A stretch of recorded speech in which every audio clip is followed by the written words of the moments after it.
क्या कुछ हुआ है कल इक्विटी कमोडिटी बाजार में, ग्लोबल मार्केट्स में कौन से संकेतों की वजह से हमने इतनी उठापटक देखी, पूरी डिटेल्स लेकर मेरी सहयोगी नुपुर इस वक्त मेरे साथ जुड़ चुकी है। नुपुर, मॉर्निंग। क्या हो गया? सब कुछ तो ठीक ठाक था, अच्छा खासा चल रहे थे, इक्विटी भी गिर गया, कमोडिटी भी गिर गया, क्या हो गया? बिल्कुल, जब हम बंद हो रहे थे तब डाउ फ्यूचर्स करीबन 130 पॉइंट की गिरावट दिखा रहा था, तो शायद उसी का इम्पैक्ट दिखा। और 2-3 डेटा ऐसे सामने आए कि फेड और कंफ्यूज हो गया कि अब उसे क्या करना पड़ेगा, क्योंकि और उसने हमें कंफ्यूज भी कर दिया। उसने हमें भी कंफ्यूज कर दिया और मार्केट को समझ नहीं आ रहा कि एक टाइम तो रिकवरी आती है और दूसरे मूवमेंट पे हम गिरावट देखते हैं। तो कल की बात करें तो काफी ज्यादा गिरावट थी कल अमेरिकी बाजार में। डाउ करीबन 500 पॉइंट के कट के साथ बंद होता नजर आया। नैस्डैक भी देखे तो 200 पॉइंट लुढ़क कर बंद हुआ। और जो नॉन मैन्युफैक्चरिंग पीएमआई डेटा आया वो अक्टूबर के महीने से कंपेयर करें तो बढ़कर आया था। 54.4 था अक्टूबर के महीने में, जो बढ़कर 56.6 इस बार हो चुका है।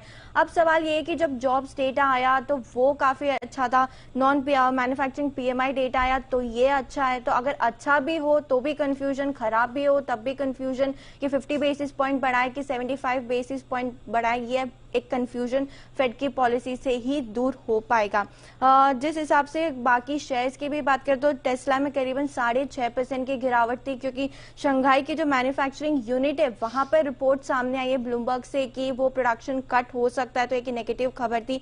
टेक स्टॉक्स में कल भारी गिरावट दिखी, जिस हिसाब से नैस्डैक में फॉल था उस हिसाब से अमेजॉन और नेटफ्लिक्स में करीबन 2.5 से 3.5% की गिरावट हमने कल देखी, क्योंकि ग्रोथ के कंसर्न्स वहां पर निकल के आए हैं। अमेजॉन ने इनफैक्ट लेऑफ्स का भी एक अनाउंसमेंट किया था।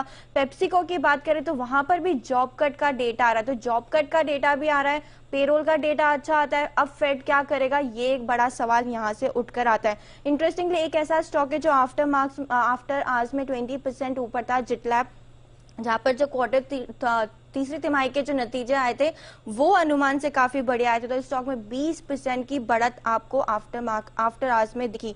ऑस्ट्रेलिया के इंटरेस्टिंग डेटा सामने आया है, वहां पर जो दूसरी तिमाही का करंट अकाउंट डेफिसिट है वो नेगेटिव इस बार आता दिखा, तो ये एक इंपॉर्टेंट पॉइंट है। और यूरोपियन के बाजार देखे तो वो मिले जुले संकेत थे वहां से।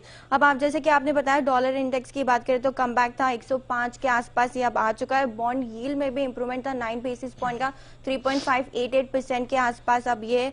और जिस हिसाब से कल ऑयल पर खबर आई थी, सऊदी अरब में एशियाई तेल की जो खरीदारी है उसकी जो सेलिंग प्राइस है वो घटाई गई है, तो वहां पे काफी मोमेंटम था कल क्रूड की बात करें तो। लेकिन जब बंद हुआ तो 3% लुढ़क कर बंद हुआ और 83 के आसपास ये बंद होता दिखा था। पिछले हफ्ते मेटल्स की बात करें तो काफी तेजी थी, वहां पर भी चमक फीकी पड़ गई। और सोना चांदी देखे तो वहां पर भी मोमेंटम काफी ज्यादा था। ओके, तो हमने प्रेशर बनता हुआ देखा है। अब ये देखना होगा कि जिस प्रकार के डेटा निकल कर आ रहे हैं गोइंग फॉरवर्ड हमारे मार्केट उस पर कैसे रिएक्ट करते हैं।